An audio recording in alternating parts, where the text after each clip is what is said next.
Chief election commissioner को कौन लाया था?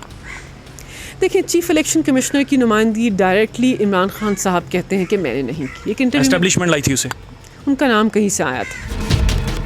देखिए, बहुत सारे लोगों की ख्वाहिश है कि इमरान खान साहब सादिक और अमीन ना रहें, लेकिन अल्लाह अल हक है। प्रोपेगेंडा क्या था? पाकिस्तान तहरीक इंसाफ एक फॉरेन एडेड बैरून मुल्क से सपोर्टेड सियासी जमात है। ये प्रोपेगेंडा था। वजाहत क्या आई कि ममनुआ सोर्सेज से फंडिंग ली है। इलेक्शन कमीशन ऑफ पाकिस्तान ने पाकिस्तान के आइन की खिलाफ वर्जी की है। अस्सलाम वालेकुम नाज़रीन, आप सियासत दौड़ पी के देख रहे हैं। बैरिस्टर मलिका बुखारी साहब हमारे साथ मौजूद हैं। कानून की माहिर हैं, बैनुल अक़वामी कवानीन को समझती हैं। फ़ॉरेन फंडिंग के हवाले से ये खुद पेश होती रही हैं इलेक्शन कमीशन ऑफ पाकिस्तान में। बैरिस्टर साहब अस्सलाम वालेकुम। वालेकुम सलाम। आप चेहरे से, आपकी तासुरात से ये लग रहा है डिसअपॉइंटेड? नहीं, देखिए, अफसोसनाक है क्योंकि इलेक्शन कमीशन वो आइनी इदारा है जिसने पाकिस्तान की आवाम के वोट के तकद्दुस जो है उसकी हिफाजत करनी है। लेकिन आइनी इदारा मुकम्मल तौर पर जानिबदार हो गया है। आइनी इदारा अपनी आइनी ज़िम्मेदारी को अदा नहीं कर रहा, और एक सियासी जमात जो पाकिस्तान की आवाम की नुमाइंदगी करते हैं पार्लियामान में और पार्लियामान से बाहर, उस सियासी जमात को मुनज़्ज़म तरीके से दीवार में लगाने के लिए वो मुतहर्रिक है। ये आइनी इदारे का काम नहीं है, ये आइनी इदारे का रोल नहीं है, लेकिन मुतहर्रिक है। तो अफसोसनाक है कि आइनी इदारा जिस वजह से उनकी बुनियाद बनाई गई थी वो इख्तियारात इस्तेमाल नहीं कर रहे, और एक सियासी जमात को हदफ बनाकर अटैक कर रहे हैं PDM रहनुमाओं के साथ मिलकर। आपने 68 पेजेस का पूरा फैसला पढ़ लिया है? अभी उसका मुताला कर रहे हैं। उसके अंदर बहुत सारी चीज़ें मंजर आम पर आई हैं। बेशुमार ऐसे अकाउंट्स हैं जिनके बारे में ये कहा जा रहा है कि आप लोगों ने वो छुपा कर रखे हैं। साथ साथ ये भी कहा जा रहा है कि इमरान खान सादिक और अमीन नहीं रहे। अब इस पर क्या कहेंगे आप? देखिए, बहुत सारे लोगों की ख्वाहिश है कि इमरान खान साहब सादिक और अमीन ना रहें, लेकिन अल्लाह अल हक है। जब भी इमरान खान साहब को हदफ बनाकर पाकिस्तान की आला अदालत या कहीं पर केस लेकर गए, इनको रुसवाई हुई, इनको शिकस्त फाश हुई।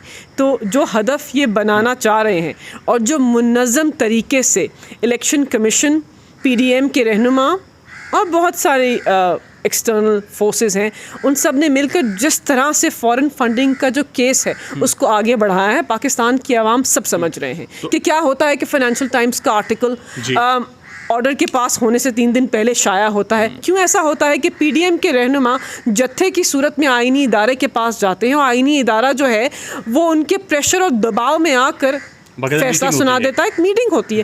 किस हैसियत में आप आइनी इदारे के पास जाकर उसको डिक्टेट करते हैं कि सियासी जमात जो हमारे मुखालफीन हैं उनके ख़िलाफ़ ऑर्डर दो? देखें, ये चीज़ें तशवीशनाक है। ये कोई छोटी आम बात नहीं है। आप एक ऐसी जमात की बात कर रहे हैं जिसने 26 साल स्ट्रगल की, पाकिस्तान के अंदर एक तीसरी कुव्वत बनकर सामने आए, और पाकिस्तान की आवाम का एतमाद पाकिस्तान तहरीक इंसाफ और इमरान खान है। क्या इनको लगता है क्या ऐसी जमहूरी मकबूल सियासी जमात और उसके लीडर को एक ऑर्डर के ज़रिए ये फारिग कर सकते हैं? चलें, वो तो खैर एक मॉरल वैल्यूज़ एक अलग चीज़ है, और बहुत सारी कानूनी भी चीज़ें शामिल हैं। लेकिन साइमन क्लर्क के आर्टिकल का आपने जिक्र किया, आपके मुताबिक वो प्लांटेड स्टोरी थी और उसमें वुटन क्रिकेट क्लब का सहारा लिया गया। इस फैसले में भी बाकायदा लिखा गया है कि वहाँ से गैर ममनुआ फंडिंग हुई है आपको। तो ये सारी चीज़ें स्टेप बाय स्टेप करके प्लान की गई थी।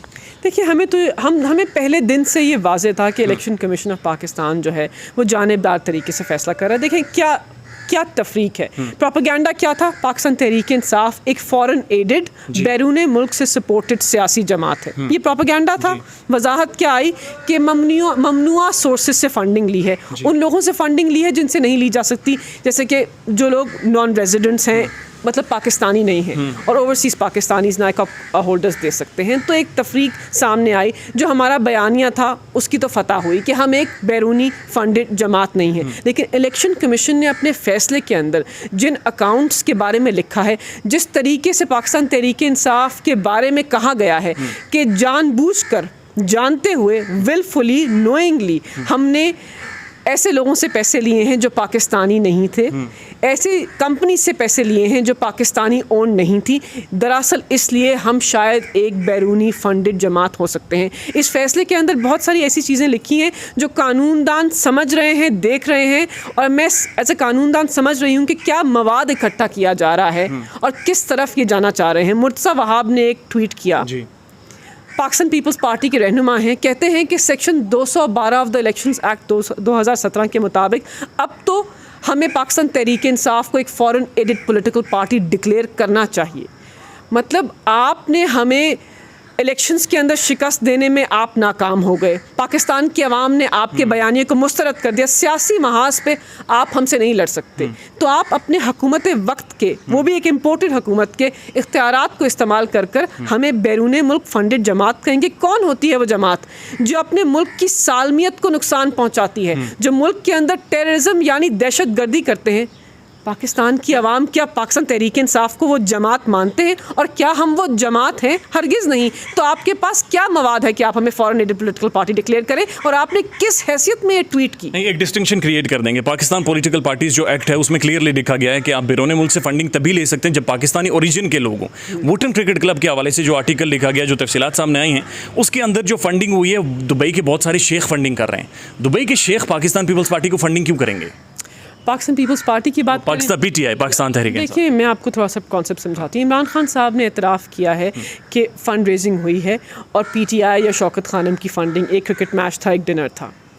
जब आप फ़ंड रेजिंग करते हैं, और मैंने ऐसे लातादाद इवेंट्स लंदन में अटेंड किए हैं, लोग चेक्स के ज़रिए आपको पैसे देते हैं, फिर वो इकट्ठे होते हैं, फिर उनको विड्रॉ किया जाता है, और कभी कभी उसके अंदर बेज़ाब्तगी शायद हो जाती है, तो कुछ ममनुआ सोर्सेज से शायद पैसे आ जाते हैं जिनके लिए इलेक्शन कमीशन आपके फ़ंड्स को कॉन्फिस्केट कर सकता है। मतलब ज़्यादातर यही हो सकता है ना, ज़्यादा से ज़्यादा इसका क्या कॉन्सिक्वेंस है, अंग्रेजी में इसकी क्या पीनल कॉन्सिक्वेंस है इसका? पेनल्टी है कि फंड्स सजा क्या दे सकते हैं? Funds confiscation. अगर हमसे कोई बेज़ाब्तगी हो गई गैर दानिस्ता तौर पर, दानिस्ता तौर पर नहीं, गैर दानिस्ता तौर पर हमसे बेज़ाब्तगी हो गई सियासी जमात से, तो आप हमारे फंड्स को कॉन्फिस्केट कर सकते हैं। लेकिन आप ये तो नहीं कह सकते कि सियासी जमात ने दानिस्ता तौर पर किसी बैरूनी मुल्क से या जमहूरी जमात से फंडिंग लेकर अपने मुल्क की सालमियत को नुकसान पहुंचाया। ये मुद्दा तो नहीं बनता, ये मवाद तो नहीं बनता, ये केस तो नहीं बनता, ये चीज़ें तो सामने नहीं आई ना। अच्छा, इस्लामाबाद हाई कोर्ट का इसके हवाले से फैसला था कि तीनों सियासी जमातों को एक साथ सुनकर एक साथ फैसला दें। कंटेम्प्ट ऑफ कोर्ट नहीं लगती इलेक्शन कमीशन ऑफ पाकिस्तान के चेयरमैन के ऊपर? देखिए, chief election Islamabad high court जो कि आर्टिकल 199 के मुताबिक रिट की हैसियत में केसेस सुनते हैं, उन्होंने वाज़े तौर पर अपनी जजमेंट में लिखा कि सियासी जमात के बराबरी के तौर पर फैसले होने चाहिए। ये नहीं हो सकता कि पाकिस्तान पीपल्स पार्टी की स्क्रूटनी कमेटी की रिपोर्ट ही मंजर आम पर ना आए और पाकिस्तान तहरीक इंसाफ के खिलाफ फैसला आ जाए। 3 साल गुजर चुके और 3 साल गुजर चुके हैं। 2018 में ये स्क्रूटनी कमेटीज़ जो थी वो तश्कील दी गई थी, और फिर पाकिस्तान मुस्लिम लीग नवाज़, जिनके ऊपर इल्ज़ाम है कि 64 करोड़ रुपीज़ प्रोहिबिटेड फंड्स के या फॉरेन फंडिंग के अनडिक्लेयर्ड हैं, 11 अकाउंट्स हैं जो वो नहीं मानते, तो फिर इन सियासी जमातों का जवाब कौन देगा? इलेक्शन कमीशन ऑफ पाकिस्तान ने पाकिस्तान के आइन की खिलाफ वर्जी की है। आर्टिकल 25 पाकिस्तान का आइन का वाजी है कि सब कानून के सामने बराबर हैं, यानी आप और मैं जो लोग यहाँ खड़े हैं, हर सियासी जमात का फ़र्द, सब कानून के सामने बराबर और ताबे हैं। तो अगर पाकिस्तान तहरीक इंसाफ कानून के सामने ताबे हैं, तो पाकिस्तान पीपल्स पार्टी और PMLN के अकाउंट्स की ज़राए या उनकी इन्वेस्टिगेशन या तफ्तीश क्यों मुकम्मल नहीं हुई? पहला सवाल तो हमारा ये है। तो ये आपने आज फैसला देकर पाकिस्तान के आइन की, इस्लामाबाद हाई कोर्ट की जजमेंट की, और हनीफ अब्बासी केस जी, उस केस की भी खिलाफ वर्जी की है। वहाँ पर भी लिखा गया था कि सियासी जमातों के जो अकाउंट्स हैं उनका बराबरी की बेसिस के ऊपर उनकी तफ्तीश होनी चाहिए, स्क्रूटनी कमेटी रिपोर्ट्स को मंजर आम पर आना चाहिए, और फैसले भी बराबरी की बेसिस पे होने चाहिए।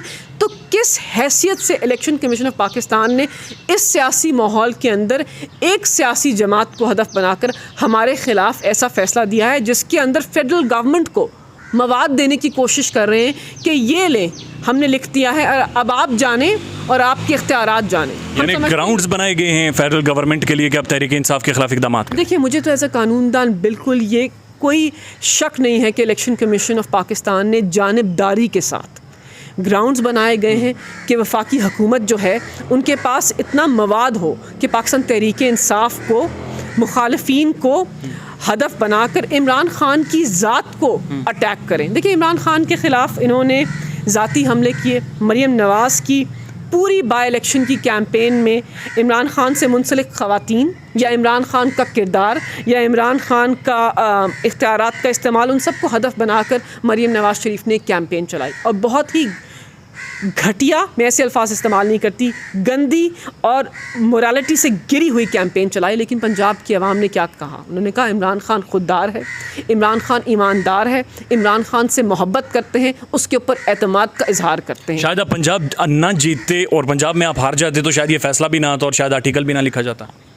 देखिए बहुत कुछ उसके बाद बौखलाहट ज़्यादा बढ़ गई है। देखिए बौखलाहट तो है ना, क्योंकि हमें सियासी मैदान में शिकस्त नहीं दे चीफ पा रहे। इलेक्शन कमिश्नर को कौन लाया था?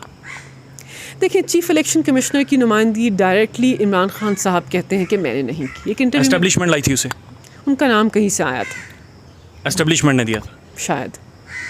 ठीक है, अच्छा मुझे ये बताएंगे what next for Pakistan Tehreek Insaf? अब आप लोग क्या करेंगे? आपकी आवाज़, आपकी जो टोन है, जिस तरह से आप बात कर रही हैं, एग्रेशन भी है, थोड़ी बहुत डिसअपॉइंटमेंट महसूस हो रही है कि something serious is going to happen, is suppose to happen. तो what next for Tehreek Insaf? अब क्या करना चाह रहे हैं? बात बताऊं कि थोड़ा सा एग्रेशन तो इसलिए है कि गम और गुस्सा तो है कि आपने किस हैसियत में हमारे ख़िलाफ़ ऐसा फ़ैसला दिया और ये मवाद इकट्ठा करके दे दिया, जबकि बाकी जमातों की तफ्तीश मुकम्मल नहीं हुई। अगर तीनों जमातों का फ़ैसला, 4 जमातों का फ़ैसला, JUIF के ऊपर इल्ज़ाम है कि लिबिया से वो फंड, तो मानते हैं, वो ऑन एयर शोज़ में मानते हैं, और वो कहते हैं कि हम तो नैब को एज ए इदारा भी नहीं मानते, मतलब JUIF तो आइनी या कानूनी इदारों को मानते नहीं हैं, तो वो तो आपके ताबे नहीं हैं, उनको आपने फ़ारिग कर दिया। पीपल्स पार्टी और PMLN से आपने जवाब नहीं लेना। तो पाकिस्तान तहरीक इंसाफ के ख़िलाफ़ जो अकेला फ़ैसला आया है उससे हमारे अंदर एक गम और गुस्सा है, पाकिस्तान की आवाम के अंदर गम और गुस्सा और तफ्तीश है, लेकिन हमारे मोराल या हमारी जो हिम्मत, जुर्रत और जो हमारी विजन है उसके अंदर कोई फ़र्क नहीं पड़ा। बतौर साबिक MNA और एक कानूनदान आपकी खान साहब से बात हुई आज? नहीं, उनसे बात नहीं हुई, लेकिन लीगल टीम की एक मीटिंग जल्दी होने वाली है, वेरी सुन होने वाली है।